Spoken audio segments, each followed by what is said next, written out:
Hey, how's it going? No one saw that. I don't think anyone saw that, literally. Oh gosh, hello. Yeah, it is a new backdrop. I'm at the store currently. Basically, we've been doing a little bit more work, behind the scenes, I guess you can say.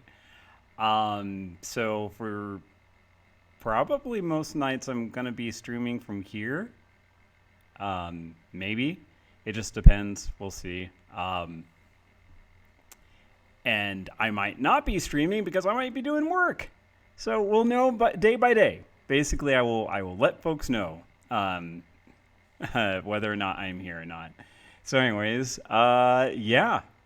Basically, I'm at the store. Unfortunately, the my laptop, until I get a USB hub, only has two slots. So I brought in the directed microphone, in case the Jen and them do some work in the background and it gets a little loud, because this should be picking up just me. Hopefully. Well, the others went out for food, so I'm here. But yeah, it should just be picking up me. And then the other one is hooked up to the gaming laptop, which is the far crappier laptop because, again, my new laptop, which is where I'm doing the streaming stuff from, can't run the old game. So, I don't know. I don't know what to say. Anyways, so enough of that. Basically, welcome back to Deathgate. Currently, the situation is we went to the world of stone. We found a lot of zombies. We got a couple of them to follow us and do a song and grab a snake. And I got some help from chat with a puzzle that just confounded me for a while. And they made it look so easy. Thank you again, chat.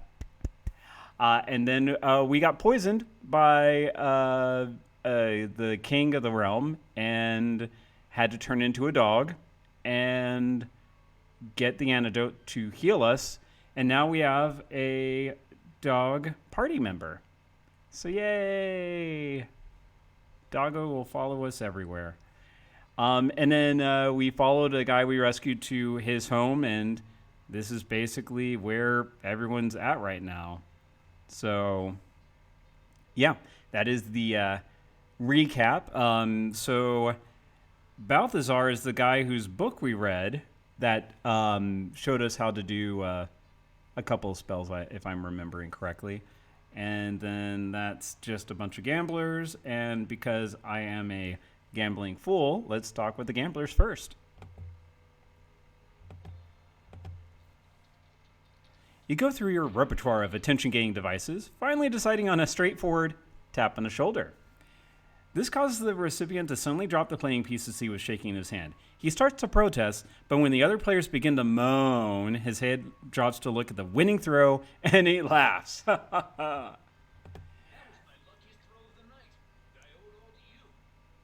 The other players reluctantly hand over small white stones to the winner, which he accepts gracefully.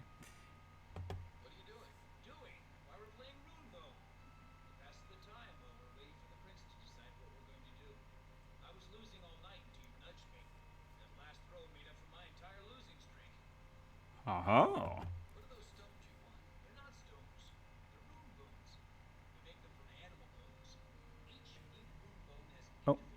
Carved into it, but they all interlock.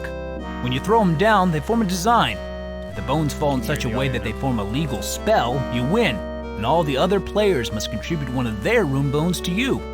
If no recognized spell is formed, you lose the bones you threw. Once you run out of rune bones, you're out of the game. I hope it's not picking up too much on the mic. I'm intentionally pointing it away. Again, this is kind of a issue because I have to make sure I hear the volume, and I forgot my headphones. So I want to make sure that I hear when the guy stops speaking properly and stuff like that. But anyways, yeah, all you missed was the sound of dice throwing. So I think most of the people who are watching the stream are familiar enough with dice throwing themselves. So use your imaginations. Are these spells real? Can you cast them? Of course not. The runes are all fictitious. We made up the runes and the spells when we made up the game. Although when I created some of my runes, I snuck a peek at a few of the bookworm's old tomes. I wanted the runes to look authentic. Since I was responsible for your throw, don't you owe me some of your winnings? Sure, my friend. I guess you did bring me luck on my heaviest bet. I suppose I could let you have a few, just so you can practice a little at the game. If you get good enough, maybe we'll let you join in. Are you hot, or is it just me? It's just you. That's all. Thanks, pal. No problem. His attention swings back to the game at hand, where he gets into an argument over the legitimacy of a thrown spell. So hey, we got rune bones. It's a small white hexagonal piece of bone. A rune has been carved into its face. The dog growls and backs away from the east wall. One of the cave walls feels like rock and looks like rock, but has an otherworldly quality to it. Something about it isn't right. Hello, everybody.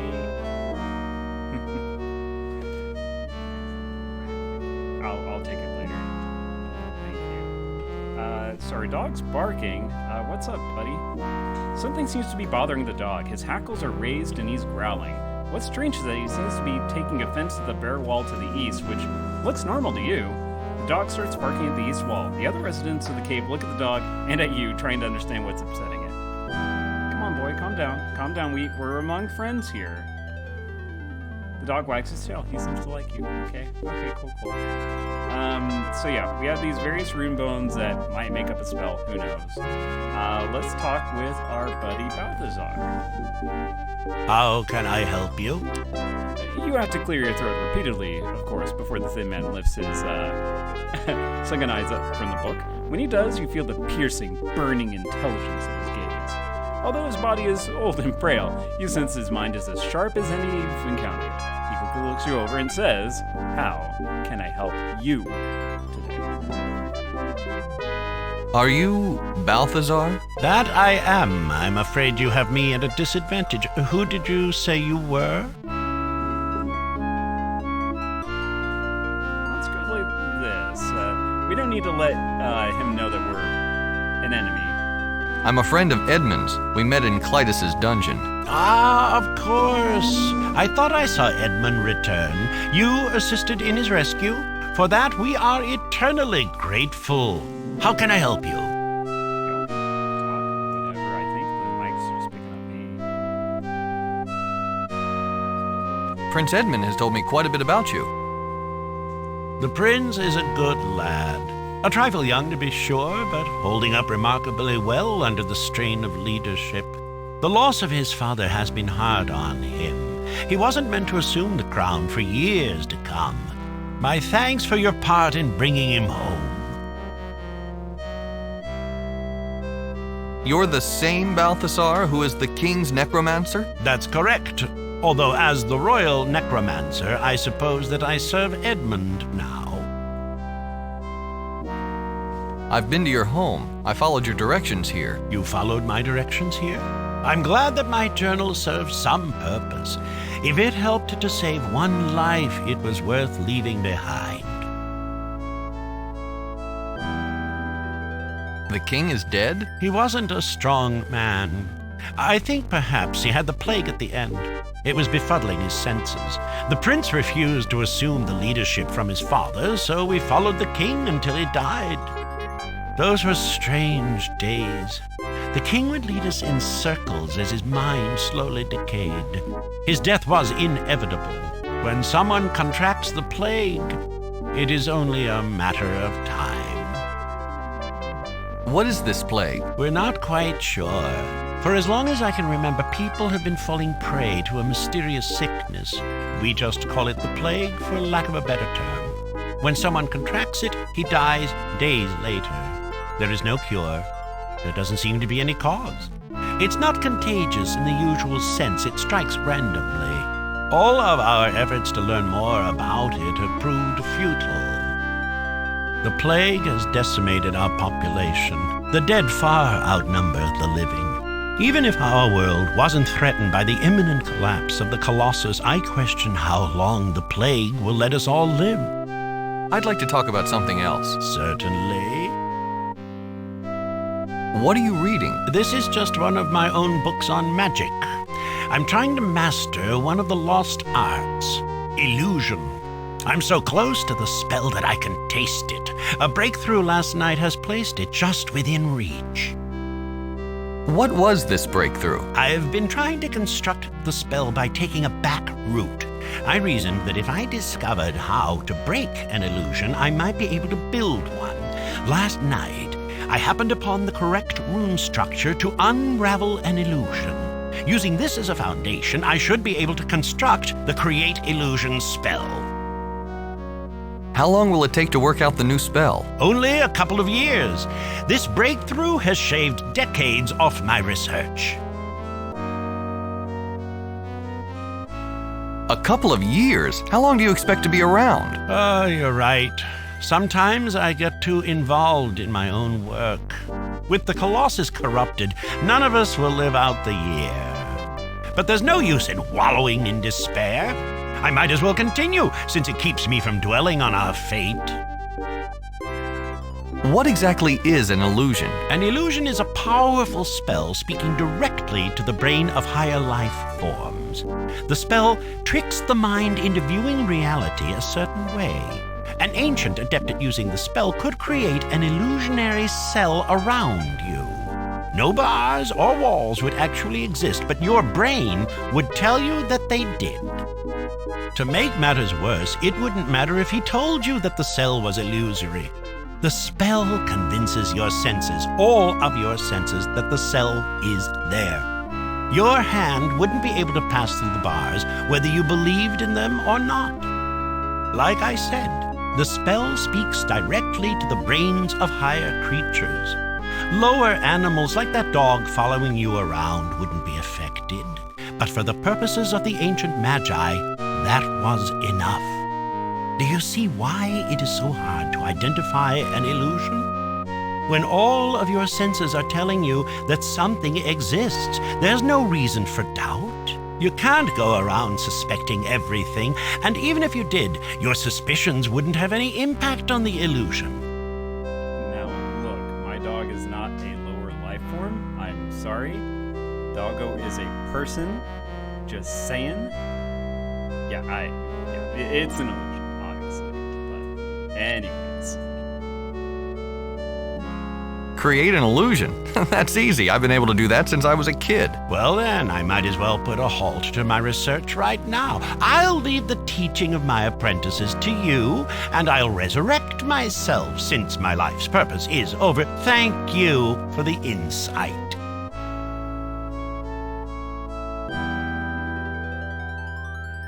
The dog continues to bark at the east while its ears press back against its head. Okay, we'll go back to Balthazar in just a moment. But, so we do have a certain spell that lets us become dog. So let's become dog.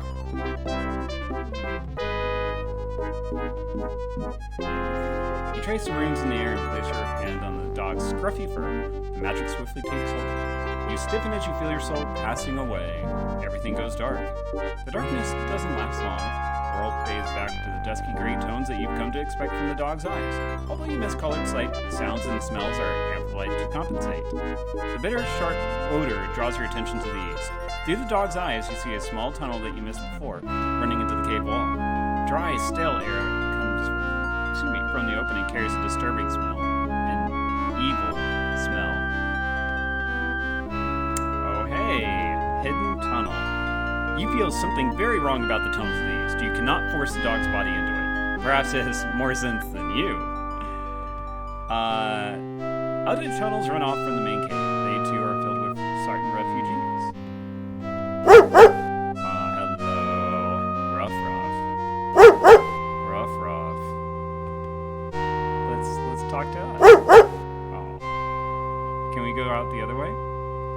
Can we go the other way? Can we operate as dog? Aw, you can't pilot the ship while you're in the dog's body. Oh well. Go sail away. Alright. Well, got over to your comatose body, and let's go ahead and touch. You nuzzle your emotionless body. The contact sparks the transference of your soul. The familiar dizziness overwhelms you, and when you recover, you're back in your human body. Alright, let's talk. Yes, what is it now? You're just 1 foot out of the grave, aren't you? I'm more powerful than I might appear, my young friend. With age comes wisdom. What are those guys yelling about in the corner? They're playing Rune Bone. It's some type of gambling game, I believe, very popular with the working class. Since there's not much to do here, they play it constantly. It's very distracting. Have you noticed anything unusual about that cave wall to the east? Unusual? No, it's just a cave wall, one of many, actually. Why? What would you say if I told you that it was an illusion? I'd say, how can you possibly know that?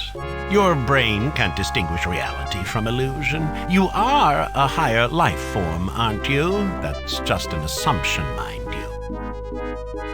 I've looked at it through the dog's eyes, and it's not there. What do you think that means? You mean you possessed the dog and he didn't see it? Yes, that would follow.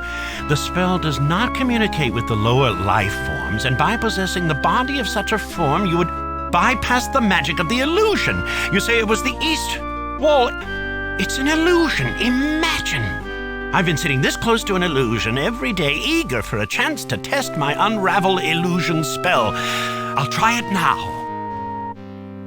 Balthazar wanders over to the cave wall. He touches it, even pushes it with all his might.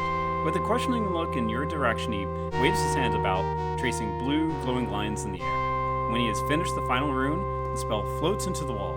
The rock flickers, then dissolves like so much mist. Beyond, you see a small crawlway stretching into darkness. It worked! It worked! This is exactly what my research needed.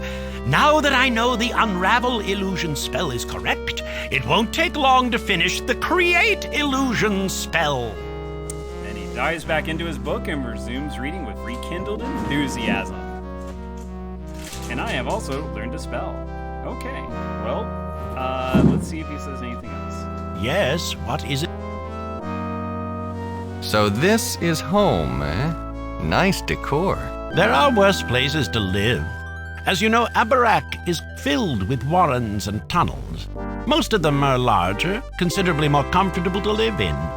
We constructed our city in one of those.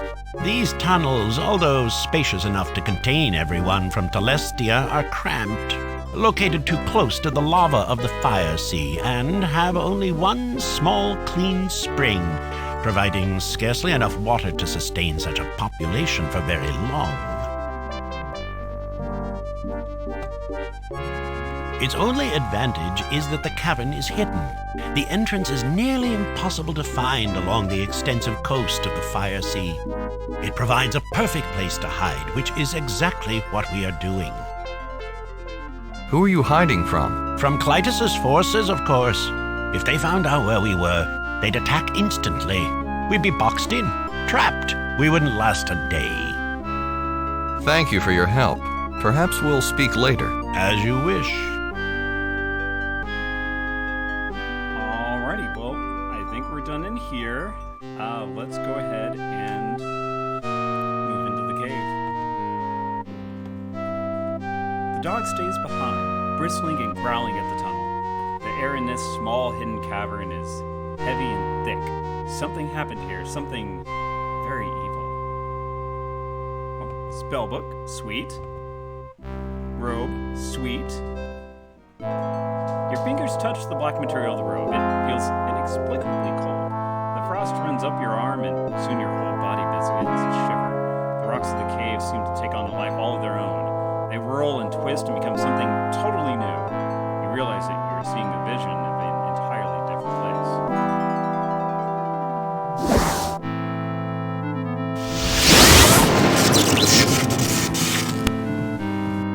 a man dressed in the robe you touched. Although the room is dark, he is unmistakably Sartan. He stands in front of a gigantic stone spire covered with magic runes. His attention is focused on a large rune in the center of the spire.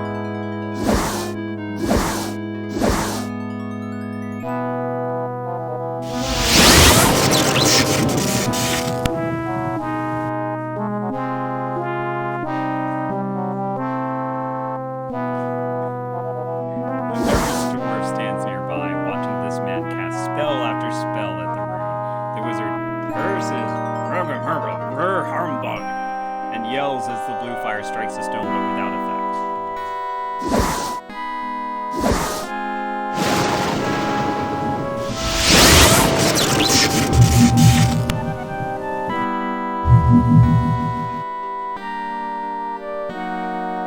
Finally, a particularly fierce spell actually affects the column. Its usually constant blue glow grows faint. With a triumphant shriek, the wizard commands the dwarf to approach the spire and break the ring.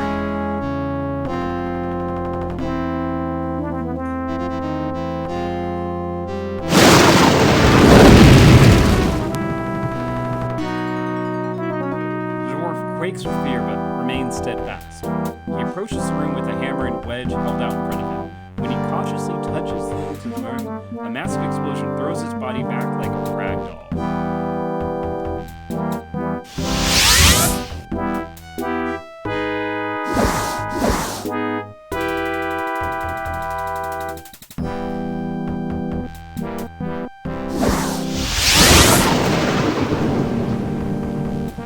The man shrieks again, but in frustration.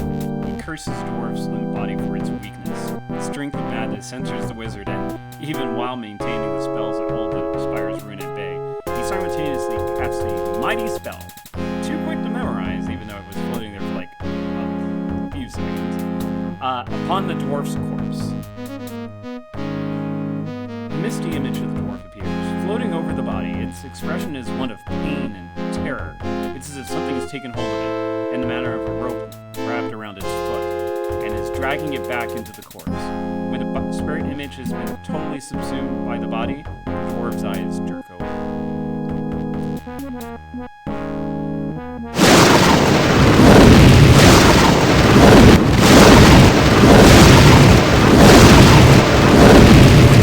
The man in black screams at the dwarf to finish his task. Slowly, the dwarf drags himself to his feet, gathers up the hammer and wedge, and approaches the spire. He touches the tools to the rune again. Again, the magic reacts, but now the explosion only rips the flesh from the bones, and somehow the dwarf manages to stay his ground. Fall away. Immediately, the rune's glow vanishes, and all the other runes on the spire grow a bit darker. The man in black laughs as he picks up the piece of stone. He admires the rock in his hand as if it were some kind of relic. Then he turns his attention to the obvious hole in the spire's room. With his free hand, he weaves an intricate spell that is, again, too complicated to follow, and suddenly the rune appears to be whole again. The strange pair exit the chamber, leaving the spire seemingly whole, but much darker than it started. The scene shifts. Now you see the same man seated on the throne. He holds a scepter which has, as its headpiece, the same chunk of stone from the spire. Others in his court display obvious fear of the ruler and keep quite a distance from him. This man seems to prefer it. We see no sign of the dwarf. We know where the dwarf is. It's back in the starting area of this room. Another scene. The wizard is much older. He's handing the scepter to another younger man who bears a close resemblance of that to the wizard. You can see the avarice and longing in his eyes and the reluctance of the eyes of the wizard in black. After the younger man has snatched the scepter away, he takes no further notice of the older wizard who walks off. Now you see the old wizard in his very cave. He stands on the rock floor, alone. The madness in his eyes is overwhelming. He murmurs to himself for a while. Remember. You catch only the mouthings of a few words. They'll never find me. They'll never find me. And never bring me back. Never bring me back. Never. His hands wave aimlessly. But then you begin to see the blue traces of his spell. Soon the rune construct is completed. It flies into his body and explodes in flames. The wizard thrashes a bit, but in short order is no more than a pile of ash. Surprisingly, the robe he wore has been left untouched by the flame. Nothing happens for a while. Then you realize that the visions have ended and that you're looking at the same scene only thousands of years later. The robe lies in the same place, covering the ashy remains of the old wizard. Tentatively, you pick up the robe, but no further images on you. You have learned a spell. Only a vaguely human outline of ash remains on the floor. Well, when we find a robe, well, let's look at it first. Given its age, the flowing black robe is in surprisingly good condition. The hood and sleeves are a bit frayed, but the back is badly torn. Well, when we find a robe, you slip the black robe over your body, although the back is rather torn. From the front, you cut it into a posing figure. So it said we learned a spell.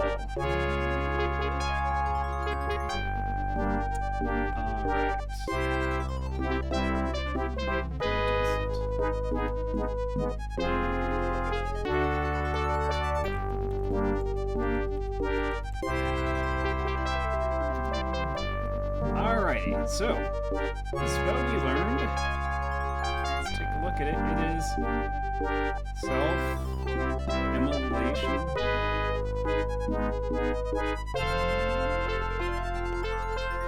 The spell can only be cast upon oneself. It creates a magic fire inside the caster which slowly burns its way to the surface, thereby destroying him painfully and in totality. It doesn't affect closer protections. Once cast, there is no way to rescind it. We'll see what happens. I mean, try anything once. Like an artist, you carefully draw the rune structure in the air. It floats close and slips inside your chest. Instantly, it feels as if your heart has caught fire. You scream and scream until the fire eats away your lungs and throat. After that, you don't have much to scream about. Or with. Alright, well, maybe we don't do every spell once. Alright, let's check out this spell book. The study of necromancy, not Necronomicon. Trick other people into casting it, yeah, probably. A study of necromancy. Let it be known by any who would read this book, who would learn of the dark practice of necromancy, that it is forbidden, forebodden. Never do it, ever. Let the reader do so at the peril of his soul, and to those of his brethren. Got it. This tome is intended for information's sake only. He who disregards this warning and undertakes to practice this discipline has committed a crime against his race, and at this time a crime punishable by death by the order of the Sergeant Highest Council. If this warning strikes you as too harsh, you are obviously not familiar with the after effects of this art. Simply put, for every person brought back from death, another of his race shall die untimely. This spell is tantamount to murder. Therefore, it is treated as such. Necromancy is literally death magic. It can be used to draw back the spirit of the dead and force it to inhabit the body as rightfully vacated. This does not bring the dead back to life. Indeed, the body loses its ability to feel and heal its wounds. Eventually, even the best kept course will be useless. Countless accidents and daily wear will eventually exhaust its potential. And the spirit never quite grasps what has happened. It exists in a state of constant confusion. In its own mind, it is reliving its past. It replays events that it has experienced despite different environments and lack of other tools and props. Some lose contact with this world entirely and live only in their created reality of the past. But that is an extreme case. Most spirits can understand and communicate with the living. This is their only benefit. Resurrected corpses obey the living as well as they can given their mental and physical limitations. In a situation where the living cannot function, at peril to life or health, a corpse can perform admirably. Again, don't do it though. Don't do what I'm saying. I'm just letting you know, for information's sake. FYI. Necromancy was discovered by accident. A failed experience to uncover the soul's destination after death unexpectedly provided the basis for resurrection. Oh. I don't know why that happened.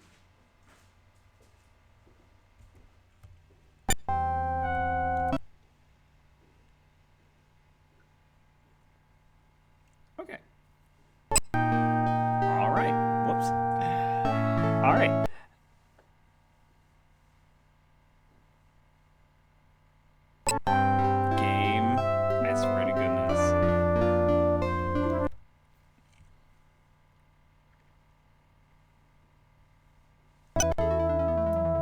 Yes, basically you disrupt reality when you mess with necromancy.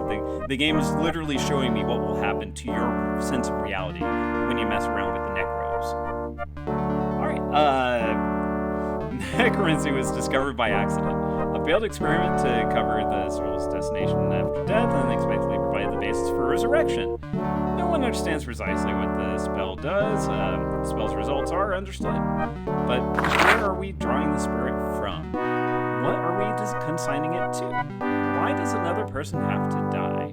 And why only from the same race? These questions will have to remain unanswered as all experiments involving the use of the spell have been prohibited. And by the way, again, don't ever do this. This is forbidden. Never, ever, ever do this. So this is how you do it, by the way. Ta-da! Again, never do this. This text should serve only to remind that the practice of necromancy has been condemned. By forgetting the art and its consequences, we risk that future generations will unwittingly follow our footsteps, rediscover the discipline, and repeat our mistakes. Look upon this text as knowledge, pure and simple. Knowledge never kills or destroys except in the hands of those who misuse it. Just don't do it. Don't do it. Don't do necros, kids, okay? Don't do necros. Well, I think we got an answer to that plague problem you all were having. Uh-oh, can I leave now?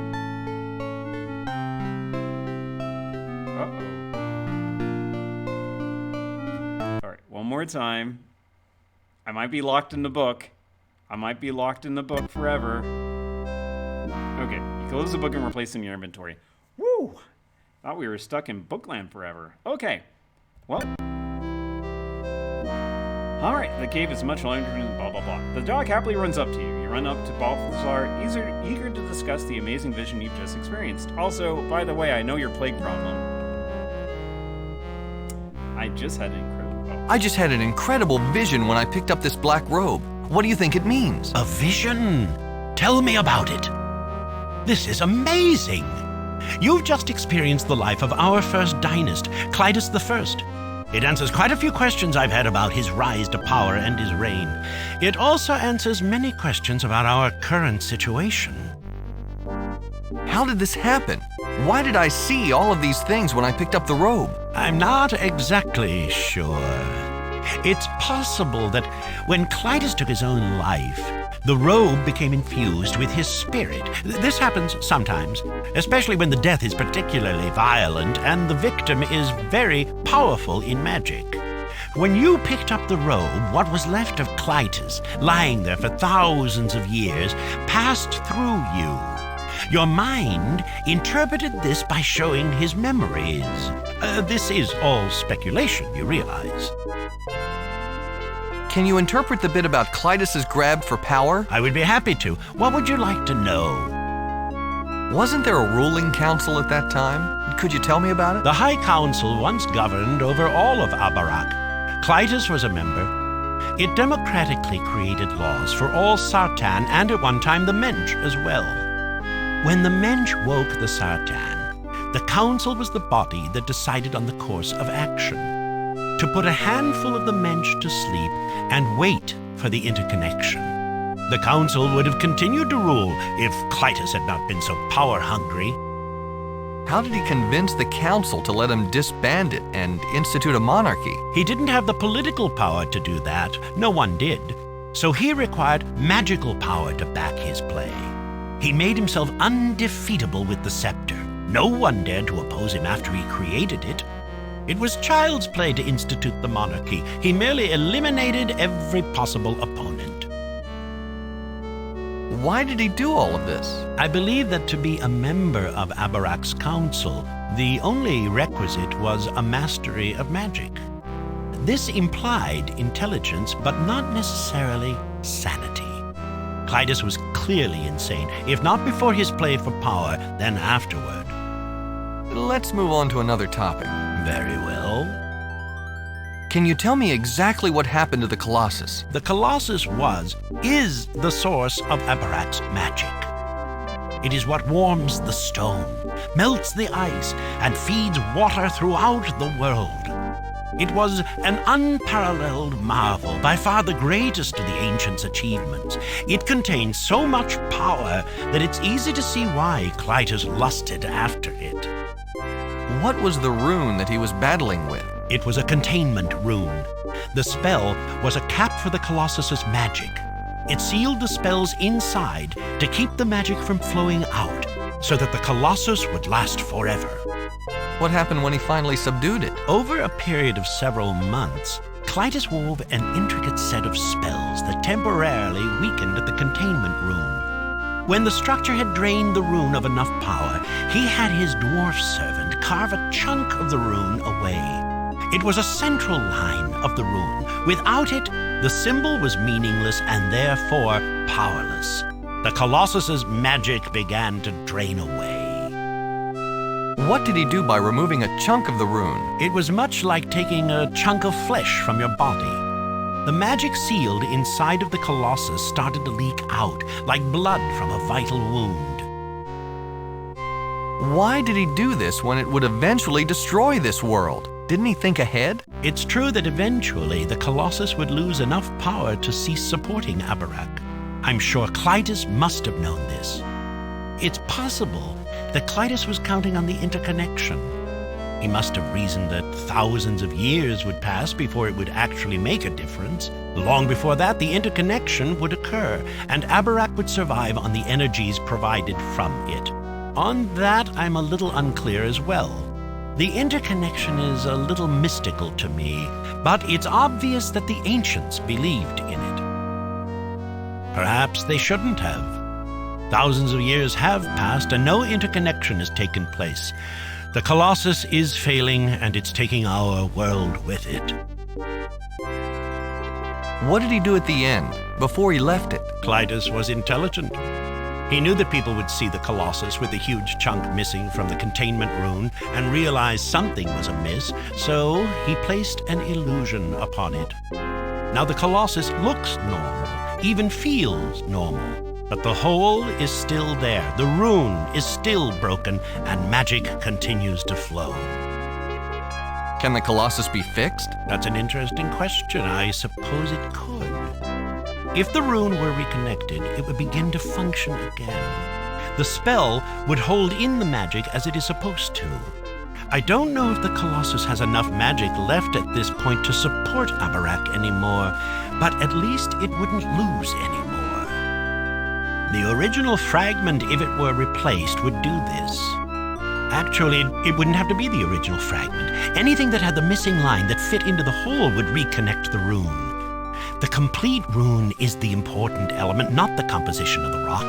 If something with the fragment shape were placed inside the hole, the containment rune would reactivate. Enough about this subject. Very well. What's the deal with the dwarf? The dwarf was Clytus's personal servant. He worshipped Clytus, very like a well-trained dog. I believe that's how Clytus saw him as well, not much more than an animal. Why did Clytus bring him along? Clytus needed someone else to break the rune. It required all of his concentration and effort merely to subdue it. While he focused on weakening the rune, he had the dwarf run in and carve out the chunk. What did he do while Clytus battled the rune? He just waited to be of service. Every day, he walked with Clytus through the catacombs to the Colossus and waited. If you count the amount of times he wandered in and out of the catacombs with nothing to do, that dwarf must have known it like the back of his hand. You couldn't get much more dedicated. What happened to him when he tried it the first time? Even weakened, the rune's magic was strong. Clytus should have known better than to send a mensch to cut the rune. It killed him instantly. I believe that this is where Clytus finally went mad. He was so close to his goal, and his plans were about to be foiled by a lowly mensch. In desperation, he resurrected the dwarf, knowing that the result would be much more resistant to damage than the dwarf's original body.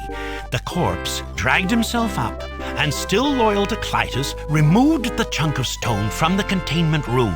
Clytus had succeeded in breaking the rune at only the cost of a mensch. A bargain.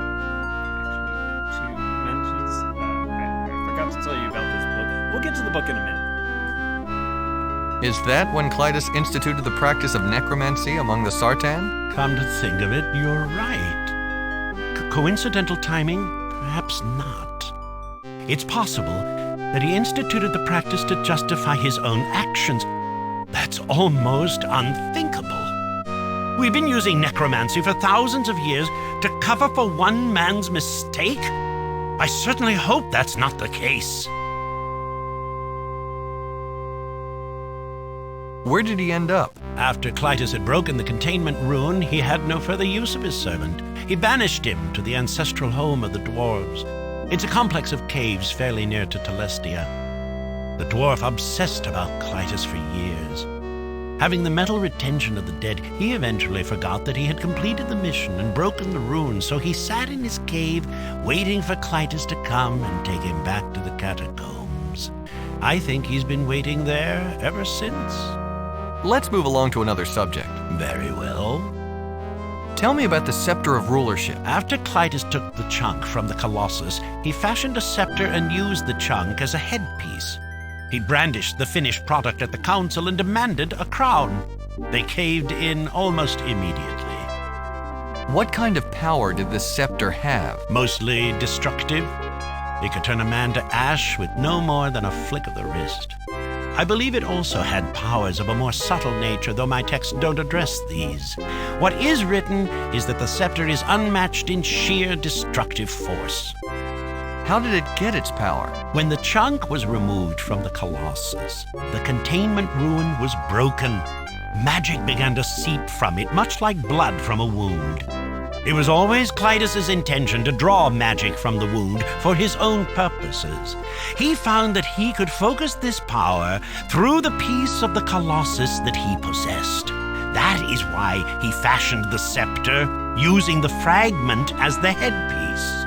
It's his little infinity gauntlet on his staff. Why did the council cave in? Wasn't it filled with master wizards? Clytus was drawing upon the magic of the Colossus. Nothing could withstand that.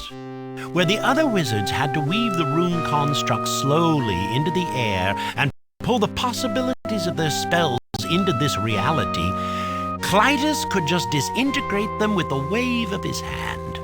Before any organized resistance could be brought to bear, Clytus had eliminated any council member powerful or stubborn enough to oppose him. The others fell into line like cattle. Is there any way to counter the scepter? That's like asking if there is any way to defeat the Colossus. In a sense, it is the same thing. The scepter draws upon the Colossus's power. It cannot be overcome. Although it wouldn't be necessary to overcome the scepter if it were rendered useless.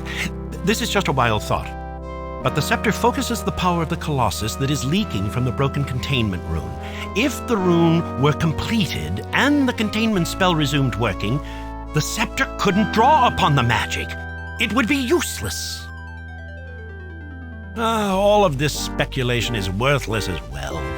You can't render the scepter useless without completing the containment rune. You can't complete the rune without replacing the headpiece inside the Colossus, and you can't get the headpiece without rendering the scepter useless. A vicious circle. Just like so many other cycles, you need this many years of experience to start this job at an entry level. Where is the scepter now? When Clytus grew too old to rule, he placed the scepter in the hands of his eldest son, Clytus II, and disappeared. The line has continued unbroken until this day. Clytus XIV now holds the scepter and rules Abarak. I would guess that he has it within his palace. Let's talk about something else. Very well. Can you explain why Clytus ran away at the end? I have a theory. After he passed the scepter on to his son, it was only a matter of time until he passed away, either naturally or at the hands of one of his many enemies. He decided to come here, to a secret cave where he could hide forever. Clytus entered and decided upon a small chamber for his final resting place. He cast an illusion spell upon the entrance in order to keep everyone out. Even if someone found these caverns, they wouldn't penetrate his inner sanctum. He had reasons to want not to be discovered. Oh, there's a big one I'm going to show you in a minute. At the very end, he cast a self-immolation spell. This is surprising, but not totally unexplainable. I believe that Clytus actually feared resurrection more than death itself. By destroying his remains, even before he was dead, he assured himself that he would never be raised. That's why you found a pile of ashes inside his robes, which were fairly intact. The self-immolation spell destroys the body of the caster, but nothing else. It appears that Clytus wanted to minimize the chances of anyone finding and raising him, but even so, his actions seem extreme. His remains were completely destroyed. Why did he bother hiding in these forsaken caves guarded by an illusion spell? I wonder if he was hiding anything else. I found a book lying alongside of Clytus. It claims that necromancy is forbidden, and that for every person raised, another shall die untimely. That is the final answer, the one I have been dreading my entire life. Necromancy is forbidden. Of course. You say that for every person brought back, another dies untimely? This is what we have termed the plague. We have unwittingly been killing ourselves for centuries, and we have done so at the command of a long-dead maniac. How could we have been so blind? Yep, that's kind of a big deal. That's why all those people died in the very beginning. They were basically killed because the guys on Abric kept casting resurrection. Something happened on the other planet, Brian. And that's all because of here. Big oof. Also, let's just do an F times start. There we go. We have to change. We have to put things right. I shall stop the practice of necromancy with my people, but it's only a start. We have to overthrow Clytus. We have to tell everyone. Do you know how I could get to the Colossus? The Colossus is located in the middle of the catacombs in the foundation of Clytus's palace. It's said that only the descendants of Clytus I are shown the way through. No one else is allowed in. Even if you were able to sneak back into the palace, I can't imagine how you would find your way to the center of that maze. Besides Clytus, there's no one living who can show you. Underline the living part. Underline all of it italicized. We're going back to the beginning. That's all I need to know. As you wish. Alright, Doggo, let's go. We're finding another party member.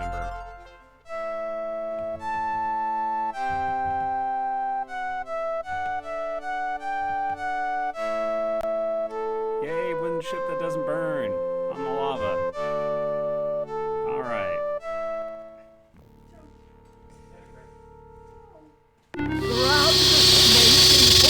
Side by side. Don't let him go. I guess this is Grab him quick or you there's won't worse ways last. to split a Trinity. I feel a little bit bad for the snake.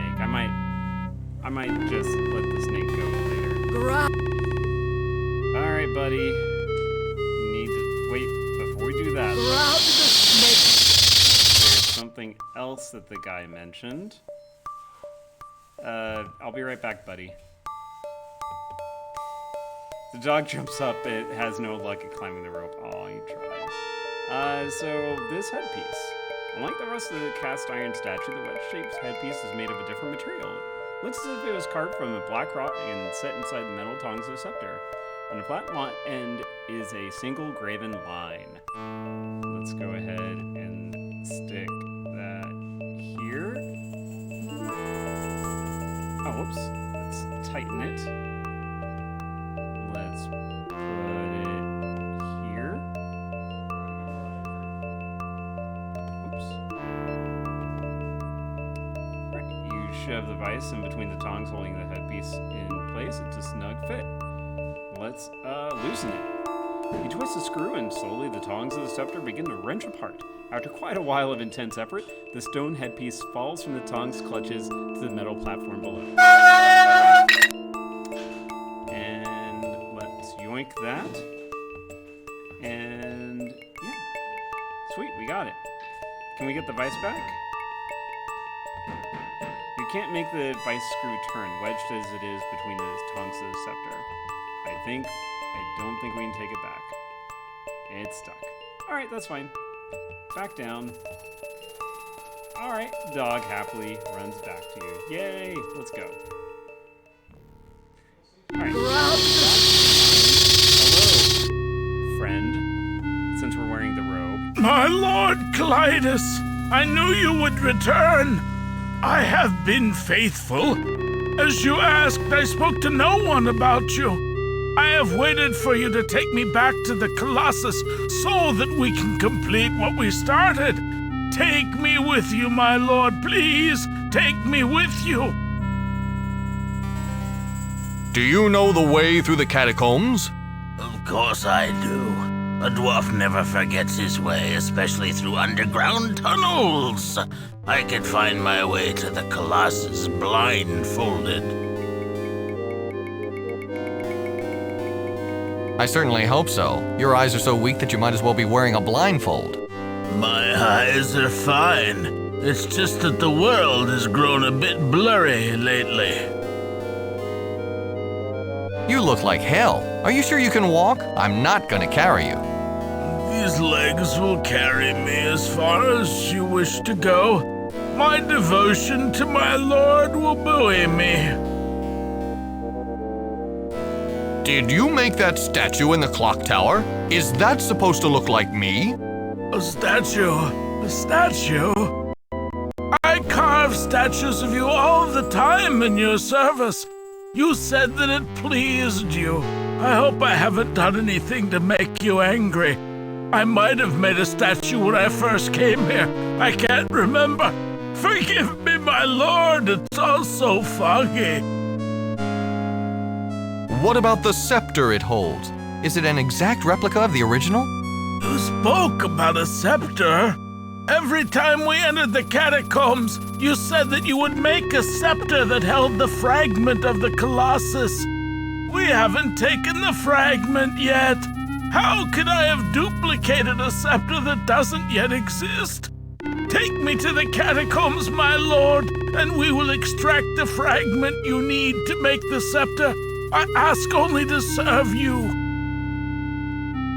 You sat here for thousands of years waiting for me? I've waited ever since you sent me here. I knew you would return to take me away. I always knew. Of course. Come with me now. We shall go there immediately. Yes, my lord. Of course, my lord. Let us go. I'm ready.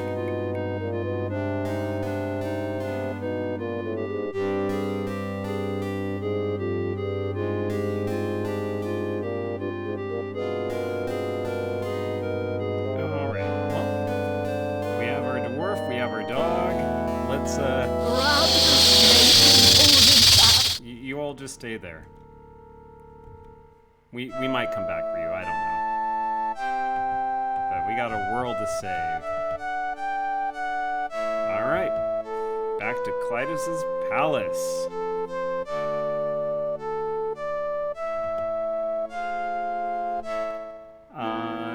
Can I go up to the front gates? Let's see.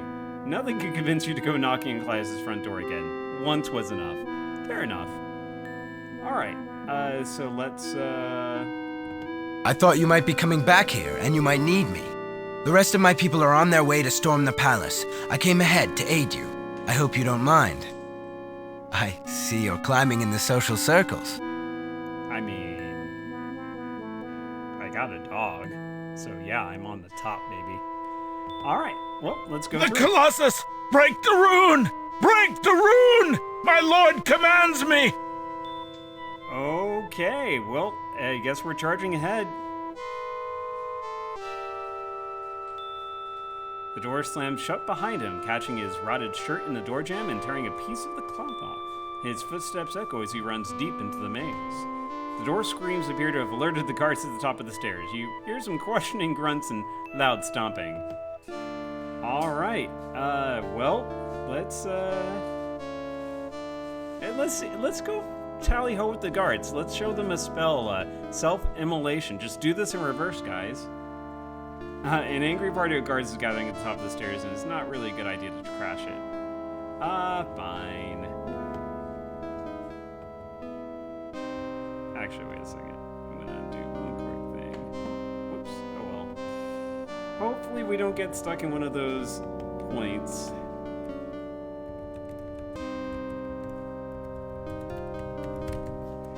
Alright. So let's take that. Someone has entered the catacombs without authorization. The Dynast is coming. Wait for Clytus. He's the only one who knows the way through the catacombs, and he wants this intruder himself. Alright. Well. Doggo. You hold the cloth in front of the dog. He sniffs at it, then lowers his keen nose to the ground. His ears perk up, and he points to the north. Alright. We just need... I wanted to wait to make sure he was ready. Oh, dear. A group of armed men come pouring down the stairway. They catch you flat-footed, roughly grab you, and throw you against the wall. This knocks the air from your chest. And by the time you recover, you notice that you're staring right into the eyes of Clytus. Patron, I knew you would be trouble. I should have killed you when I first had the chance. It seems that I have been far too generous lately. I'll have to rectify that.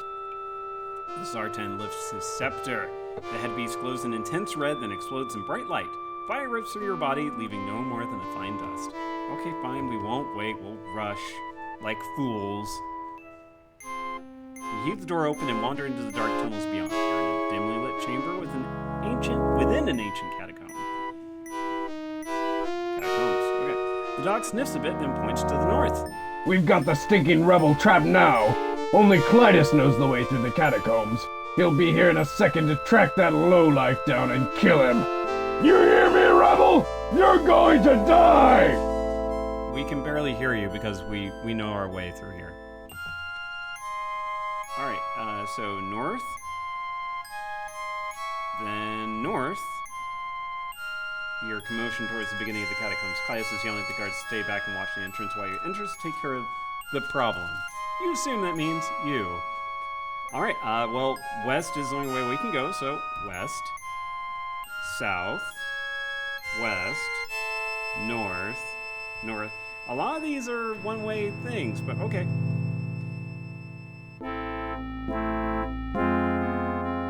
Alright, the footsteps are getting closer. West, north, north, north. A huge stone spire rises from a pool of lava. Its surface is covered with the ancient mystic runes of the Sartan. Well, let's make sure we're gonna do this right. So, by the way, is the mic okay? Because I'm using the directional mic. Just, I hope it's okay.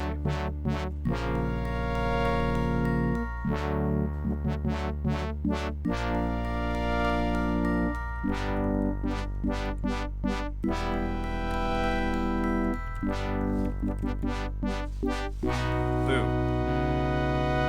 Fine. We are the rune fixers that no one called for. Let's go ahead and grab this steel piece, though, because, again, that's our #1 mission. Alright, and then next... I mean, we could... Okay, first off, Edmund, what are you here doing? Okay, fine. We'll undo that. Alright, so let's do magic on the rune. Unravel this illusion. As you trace the runes in the air, you start to sense the wrongness of the Colossus. The crux of its magic, the containment rune, was broken and then covered up with an illusion. Your spell carefully unties the deception until the illusion completely unravels and falls away. What remains is a hole in the center of the containment rune where an important line should be. Without this line to complete the rune, it is powerless and has been ever since the piece of the Colossus was removed.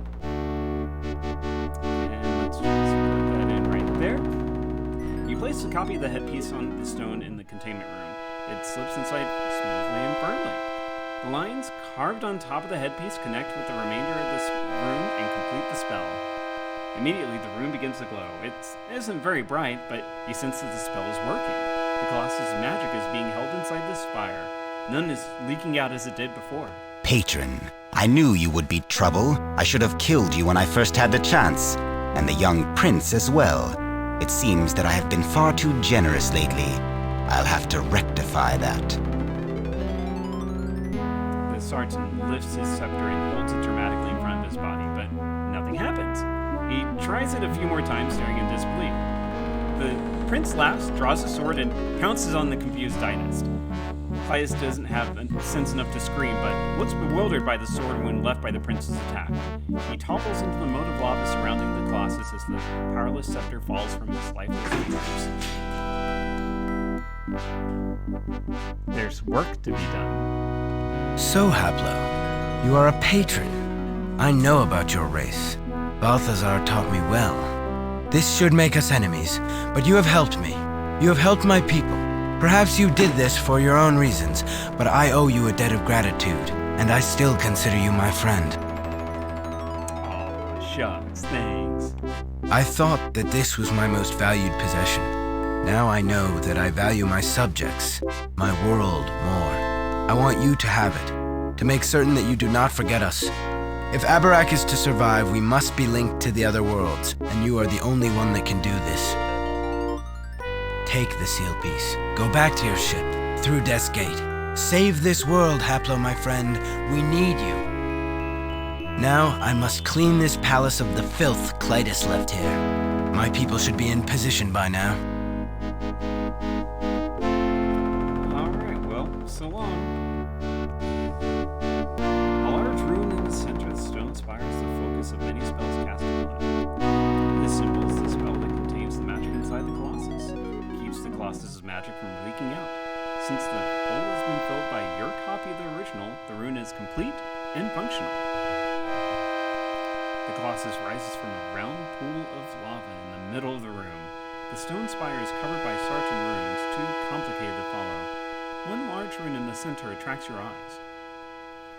Excuse me. The runes are faint, but steady. The Colossus is no longer losing its magic, but too much damage has already been done. Well, what is this altar about? It's an empty altar is set into the north wall. Like the Colossus also found in this chamber, it was undoubtedly created when the world was formed thousands of years ago. Well, I guess we're done here. You wander back through the catacombs to the entrance. You're in one of many passages that run through the palace's foundation. The stairway leads up to the more populated areas. Can we go up? You hear a skirmish at the top of the stairs. The prince's men are clearing the palace of Clytus' entrenched forces. You decide that it's better to avoid those conflicts. Alright. Well, so long, torture chamber. So long, Clytus' castle. So long, everything else. Yep, not going back. Alright.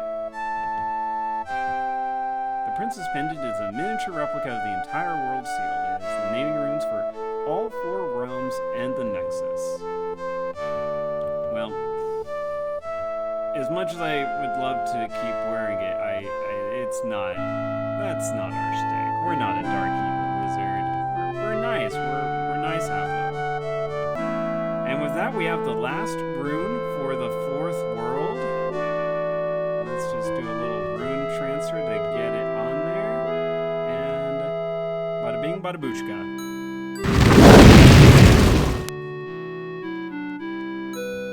And let's go home.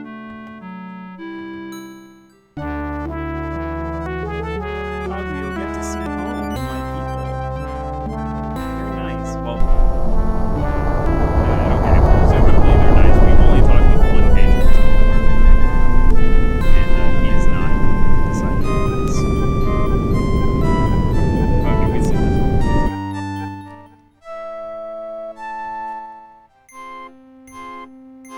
Alright, buddy. Well, we're back. You produce the stone seal piece while recounting your macabre experiences in Abarak. quite unexpectedly, instead of focusing on the large number of surviving Sartan there, Czar asks you to elaborate on the art of necromancy. He even asks to see the spell book that shows the spell. It appears that these Sartan have done our job for us. By using necromancy unchecked for thousands of years, they've decimated their own race. I'm sure it's fair to assume that there are only a few stragglers remaining in the other realms, like your Zifnab, if any are left alive at all. The survivors in Abarak don't sound strong enough to resist us. In fact, they are in the midst of a civil war. Once the world is reformed, the resulting chaos will be perfect for our army to walk in and destroy both sides. You've done your job well. There's only one world left, and I hope what you will discover there will be no surprise. Many coffins filled with dead Sartan. If you haven't already, take the amulet that your prince was foolish enough to give you and transfer it to your steering stone. Go to Chalestra and bring back its seal piece. We're very close, Haplo. I can feel it. You said that it was necromancy unchecked that killed the Sartan. Does that mean you'd consider using it with limits? Do you understand the potential of that spell? An army whose numbers never diminish, whose members get stronger after they die. What force could stand against it? Naturally, we'd have some other deaths to compensate, but they'll be manageable. After a few skirmishes, the mere threat of our army would be enough to enjoin surrender. Then we wouldn't need to use the spell anymore. Until that happens, there are always losses in war.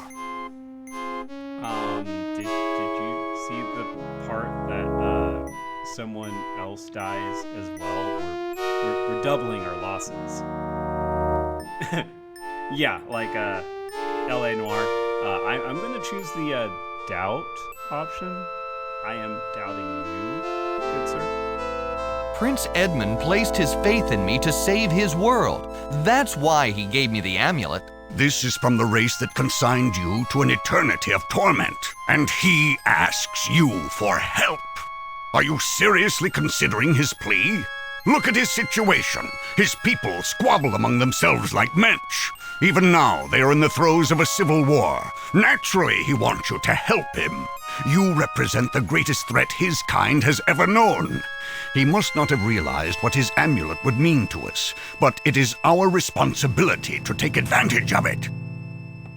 You don't just represent yourself. You are the vanguard for our entire race. Don't let your emotions get in the way of your mission. I'd hate to have to cut it short. Look deep inside yourself. You'll find that you are a patron. You were whelped by the labyrinthine fires of hate.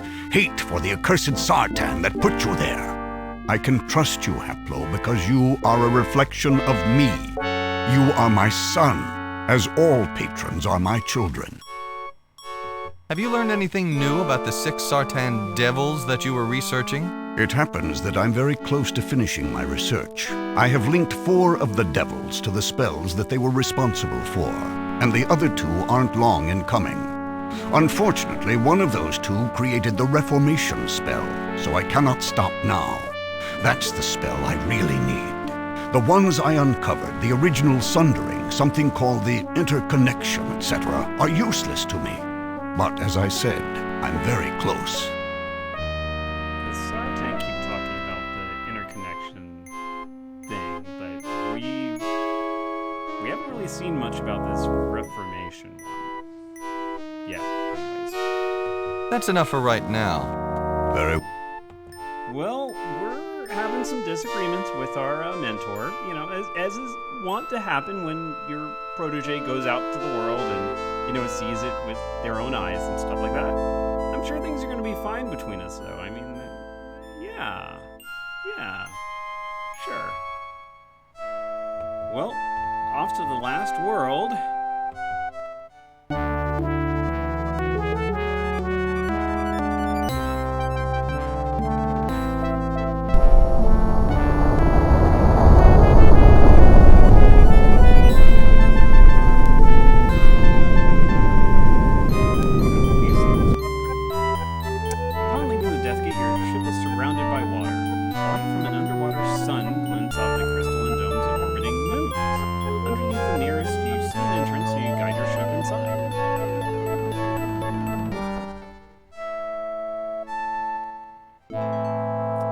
ship has landed on a beach which rises to a dark cave in the rock wall. The shimmering city lies to the west. You notice that the stone you're holding is started glowing a faint green. It also tingles a bit in your hand. So this was the stone that Zifnab gave us a while ago. His stone is remarkable in shape, blah blah blah. It's just like green and tingles to the touch. He said that if we ever got close to evil, we'd know what to do with it. So, crush. You press on the stone with all your might, but it fails to even dent it. Okay. Well, let's go this way. A thick wall surrounds a city-sized glowing dome. In front looms a gate upon whose door is a huge graven spell. You get the distinct impression that you are being watched. A smooth block divides the wall surrounding the city. A ruined structure has been carved on its surface. Some rocks lie in an unnatural pile near the gate.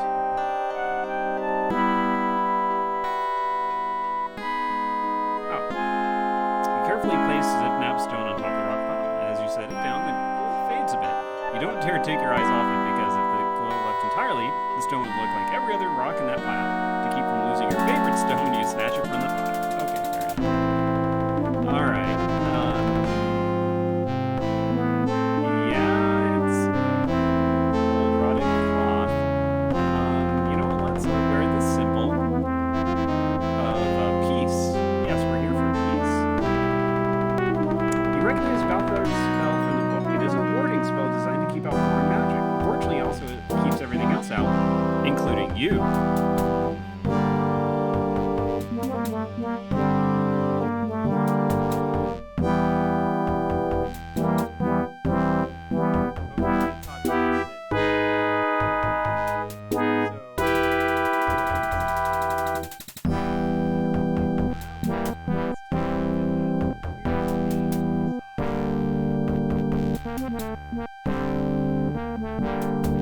You walk towards the cave, but as you get closer, you begin to feel fear, not your insides. You've felt fear before in the labyrinth, but nothing like this. There's nothing around to inspire such terror, but every step you take towards the cave makes you want to claw your eyes out.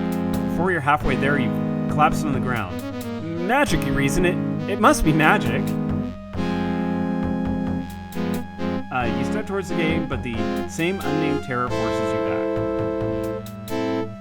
What if we are a dog?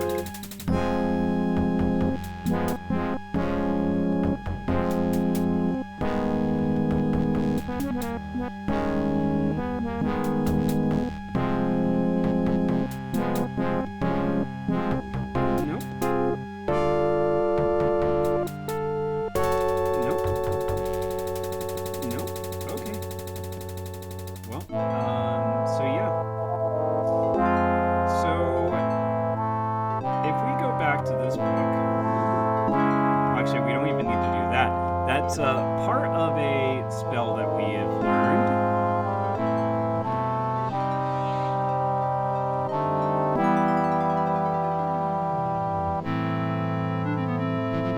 So we have Ward that looks like this, but if we add one more thing to it,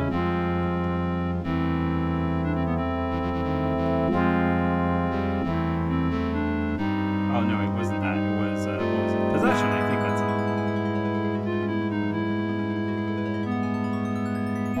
Yeah, just add that. That is, that would take away the ward.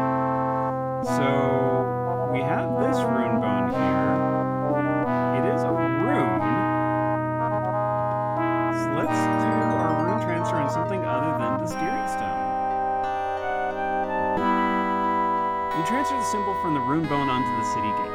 Immediately, the rune appears at the end of the spell, modifying it from a powerful ward into a possession spell. Since possession spell has none of the qualities of a warding spell, indeed it is a very useless spell to place on a city gate, the magic dome falls away to reveal the glistening capital of the Sartan. The sight takes your breath away. You find it very hard to regain your lost breath as you are struck by a wave of terror. All the glimmerings you've experienced before this are nothing compared to the fear that creeps you. You've never ever been so afraid. The sheer emotional impact throws you to your knees. Blood rushes in your ears. A shriek emerges from the depths of your being. In the labyrinth, you always use your fear to your advantage. You need to be quicker, smarter. This fear is unreasoning. You can't control it. You can't even use it. You don't even know what's causing it. Wild Eye, you almost break your neck swinging your head around, trying to spy the shores. It isn't long in coming. A black taloned claw strikes your back and sends you sprawling into the sand. You twist around but cannot rise. You stare into the blood-red eyes of a dragon. They show you your death, and you can but gibber in response. Ah, a patron. I hope that if I let you live and watched for a while, you would succeed where I have failed for so many, many years. And you have. You have opened the city to me. My magic was useless against that infernal spell. But you understand those mystic runes. You changed it somehow. I am grateful to you, patron. In return, I will give you a quick death. Painful to be certain, but quick. Can I show you a spell? Just do what I do, but in reverse. You find that words completely fail you. You lie helpless, trembling under the claw of this dragon. He rears back, yelling. Flames leak from his nose and mouth. When he appears about ready to loose his fiery blast, something catches his arm. Immediately, your creature tells his attack to stare at the brightly glowing stone that sits What is this? This wasn't made by the puny rune magic that you use. How did you come by it? You can't even form the first word of an answer, and it seems that this dragon doesn't really expect one. His other foreclaw reaches out and delicately removes the stone from your possession. He draws the stone up to his eye for closer inspection. In reaction, he hisses and roars and waves his neck back and forth, wildly, sinuously spouting flame everywhere. This should not exist! It is impossible! There is only me, Sangdrax! I am the way! You don't mind if I relieve you of this stone, do you? You will certainly have no need of it shortly. He tosses the stone away. It falls on a pile of rocks of similar shape and size. The only way you can distinguish it from the others is by its shine, which is like the sun. Suddenly you take notice of a furry form displayed on the ground. You realize that your dog has been silently crawling towards you on its belly, braving the aura of fear that keeps you helpless. Every inch is a struggle, and it seems that at any second the dog will bolt, but it keeps coming towards you. When it gets near, a quiet whimper escapes its throat, barely audible, but loud enough to attract the attention of the dragon. Best Doggo, yeah, best Doggo. Doggo is champ. This is your rescue? A life form lower than yourself? I will give it this. The dog is certainly braver than you, patron. This gives the dog just enough time to crawl within reach. It looks at you plaintively. It even puts its muzzle into your outstretched hand. Perhaps the dog is wishing you a fond farewell. It knows what is about to happen. I was simply going to kill you, but I've reconsidered. I won't merely end your life, patron. I will eliminate every trace of you. I am going to destroy your soul. You will no longer exist on this or any other plane. You should not have brought that stone into my presence. Prepare yourself for oblivion, patron. The dragon rears back. You assume that no distraction is going to keep it from completing its task this time. You take one look at your struggling companion and draw some strength from his bravery. You might have the wherewithal to do something if only you can figure out what to do.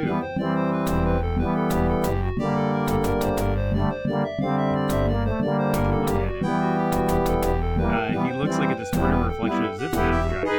Darker, cleaner.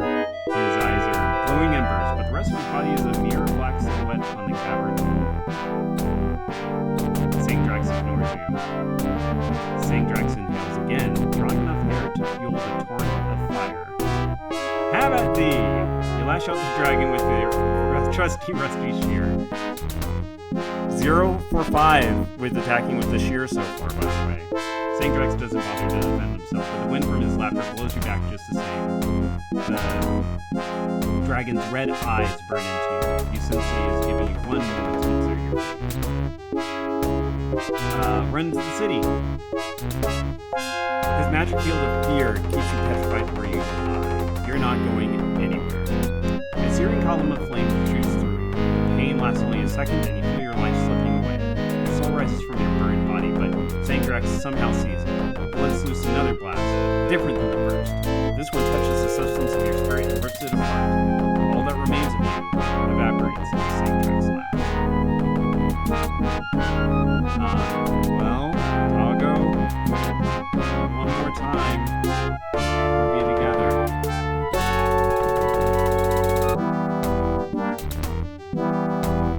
Trace the runes in the air and place your hand on the dog's stroke for magic with your soul flies into the dog's body.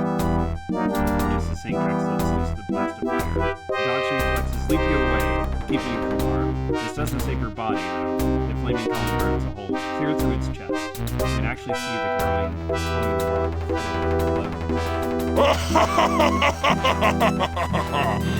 Now to take care of his mangy pets. He breathes in, during another blast.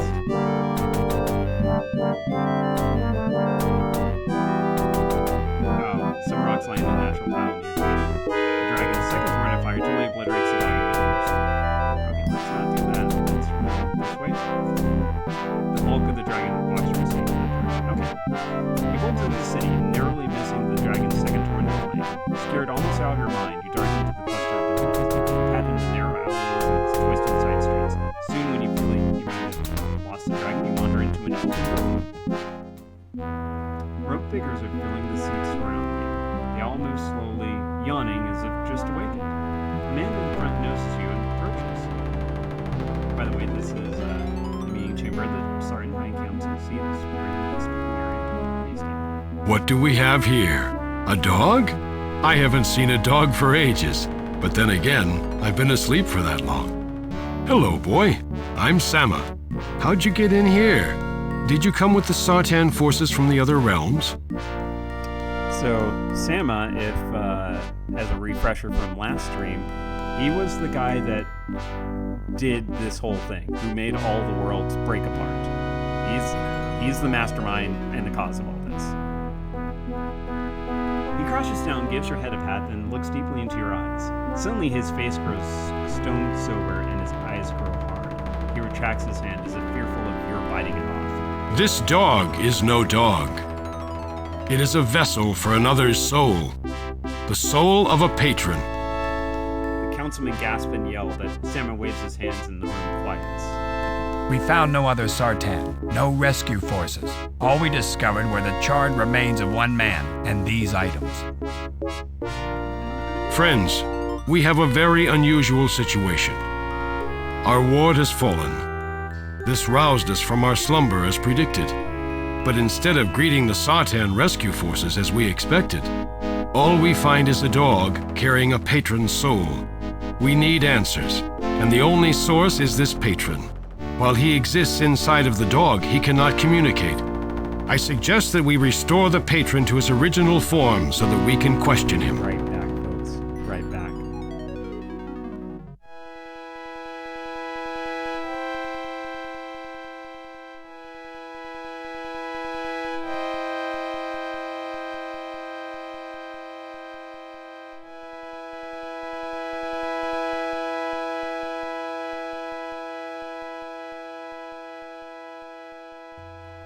Thank you, Jenna.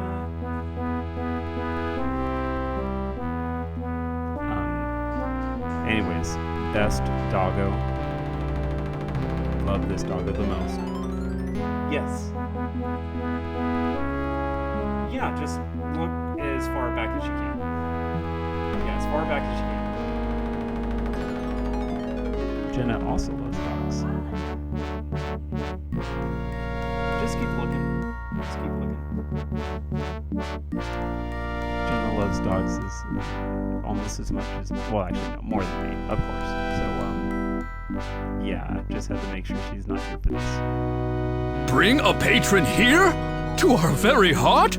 Have you forgotten that the patrons are our mortal enemies? I say leave him in the dog's body. Soon he'll forget he ever was a patron, and he'll be no threat to us. Do you know what is happening out there? Where are our fellows? Why is this patron here? How long have we slept? It is very possible that the patrons have been rehabilitated as intended. Perhaps this is our rescuer. Is this how you would treat such a guest? No. We shall restore him, and we shall have our questions answered then. It is the only way. Whatever you might think of me, Councilman, I am no fool. You may prepare the nullification element. We will administer it to the patron after he is restored. The councilman grunts in approval, then pitches a bottle filled with water. He traces a quick spell in the air which flows into the liquid. After a moment of light, the bottle looks absolutely normal. You notice that while you're watching the lone Sartan in his bottle, the entire council is gathered around you. Together they weave an incredibly complex spell that appears to require them all. Like a blanket, the spell falls over you and sinks into your flesh. Just have to make sure Gemma's not here, please. The dog's body reacts violently to the Sartan magic. Limbs stretch, tendons pop, your bones start to expand and twist. You let loose yowls of pain one after another, but notice that each one sounds a little more like a human scream rather than the last. Finally, you lay on the ground, panting and hurting, but in what seems to be your old, comfortable body. You feel hands draw you up and clothe you in the garments that remain from the dragon's attack. Then someone pours cool, clear water down your throat. You accept it eagerly. We love you, Doggo. That's Doggo. I won't forget you. Can I get another? Okay, that's fine. What have you done to me, Sartan? You've taken my magic away! Yeah, you drink all the water offered and soon notice a tingling sensation. Somehow the water has removed your ability to cast spells.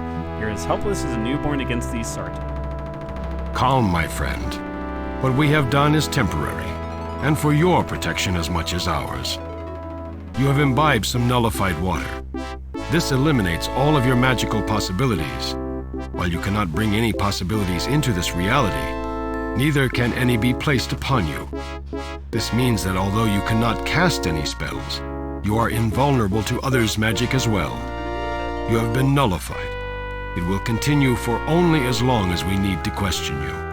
Okay, that's pretty handy. Now let us begin. Who are you? Why are you here? How did you get into the city?